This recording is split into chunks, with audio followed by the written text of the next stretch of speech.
Hey friends, welcome to another video from Proverbs 27:9 Fragrances.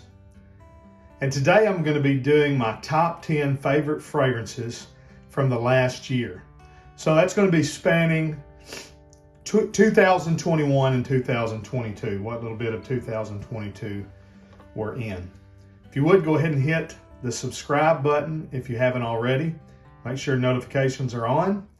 And if you like this video, hit that like. And maybe leave me a comment. Let me know what your favorite fragrances from the last 12 to 15 months have been. All right, I'm going to try to keep this video to 10 minutes.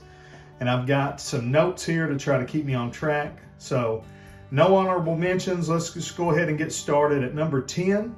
A fragrance that, in fact, I haven't liked many from the line. I wasn't a huge fan of the original, but I do like the new one, and it is Ubalm Eau de Parfum.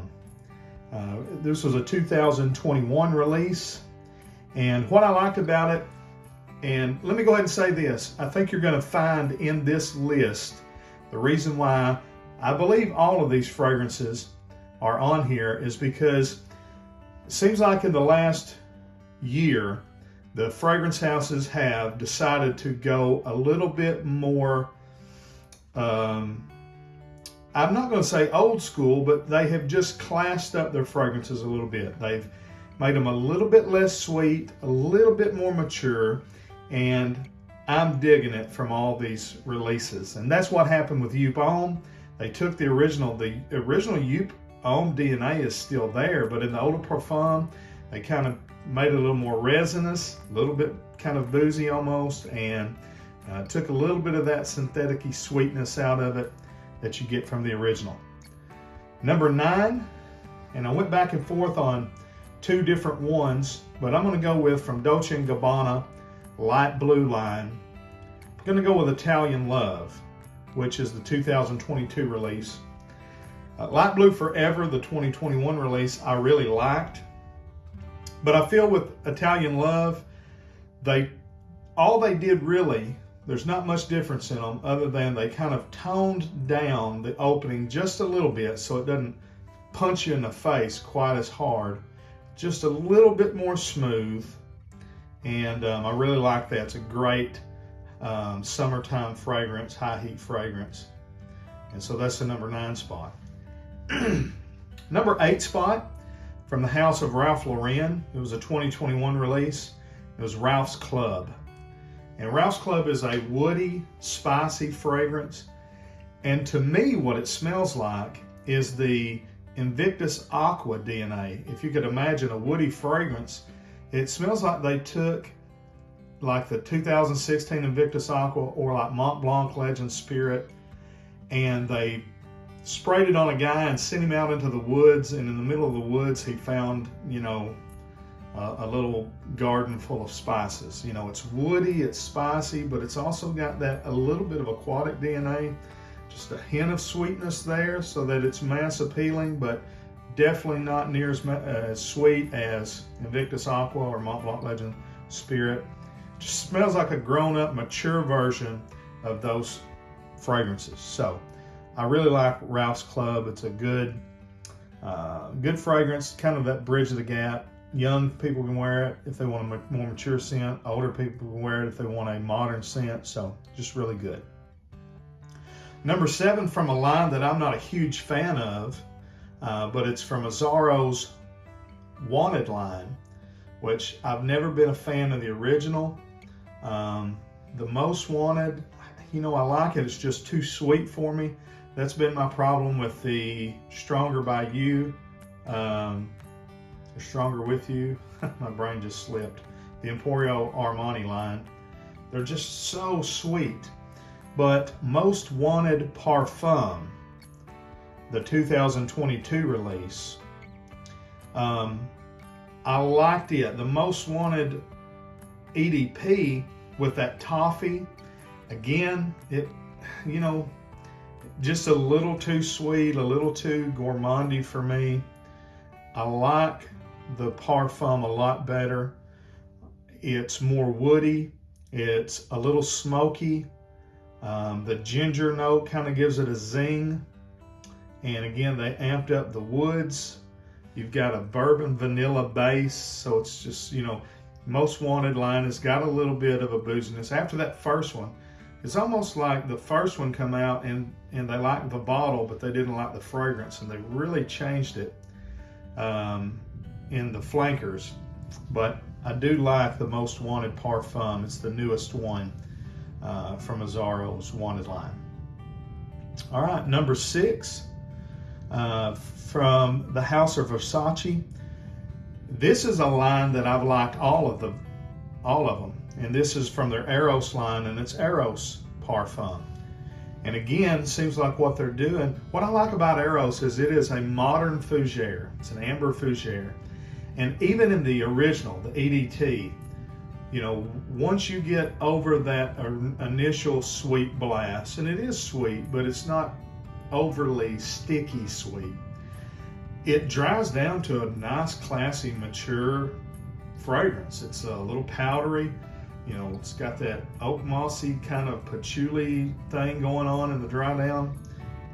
I've liked all of the iterations, and the Parfum, it's probably a little less sweet than the others, and so I like that about it. Just a really good release. I like the whole line. Number 5, another line that I've not been a huge fan of, but it's growing on me over time, from Paco Rabanne, 1 Million. We're going to go with 1 Million Elixir. And again, what I like about it is the same thing as the others. They've kind of toned down the sweetness. It's got all that vanilla, tonka, and patchouli, and it's a real kind of dark, resinous, deep, rich, but not overly sweet.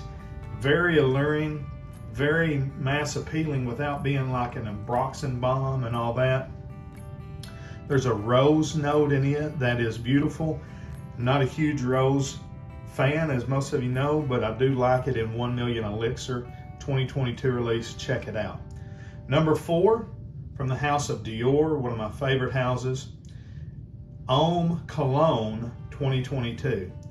And what I like about it is, number 1, they didn't do away with Homme Cologne like everybody was afraid of. Number 2, they didn't radically change it like everyone was afraid of when they announced that they were going to be reformulating it.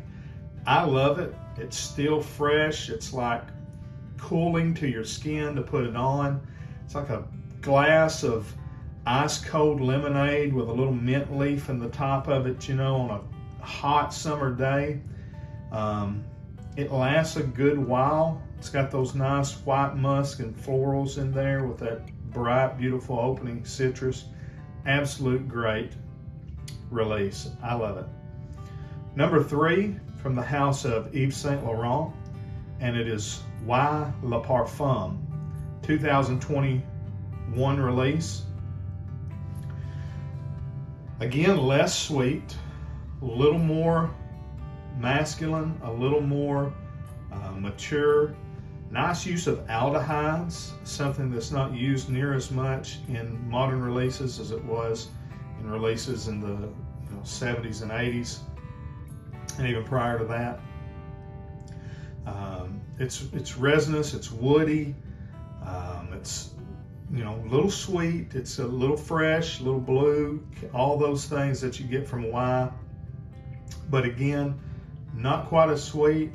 To me, a really modern fougere fragrance. Fougere is my favorite fragrance type.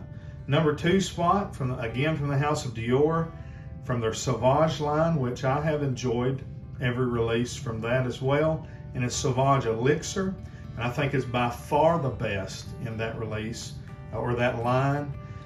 It is so different from the other Sauvages. There's barely a hint of the original Sauvage EDT DNA in it. Maybe a little bit more of the Parfum, but it's woody, it's masculine, it's old school, it's loud lavender, it's very high quality, niche, quality, didn't smell like anything really in the line or from Dior that I've ever smelled. It smelled like something from Parfum de Mali or another company like that. I love it, but it's not number one. Number one, surprisingly, to me, the best release, not only because of the smell, but then also the price, and it's from the house of Lalique, and it is white and black. It's an aromatic, spicy, fougere type fragrance with a blast of lavender and cardamom. It's spicy. There's these beautiful top citrusy notes, grapefruit and bergamot. It's got a resinous nature to it with frankincense and amber and resin. There's these spices, like I said, pink pepper and cardamom. It's ambroxan, so it's effervescent and fizzy. It smells like Parfum de Mali Layton mixed a little bit with Harrod. It's just a little bit green. It is high quality. It is niche smelling. It is way better than anything I've smelled from Lalique, and I like Lalique. But it's by far, I think, their best fragrance they've ever put out. And you can pick up a huge bottle of it, like a 125 ml bottle, for $40. So not only does it smell absolutely great, as good as anything on the list, but it is also a cheapie. So that is the number one fragrance release from the last 2 years. I didn't make the 10-minute mark, but not too bad. Let me know what y'all think. Let me know what your favorite fragrances are, and what your list would be. Till we see you down the road, I say God bless. Frag on, Frag fam.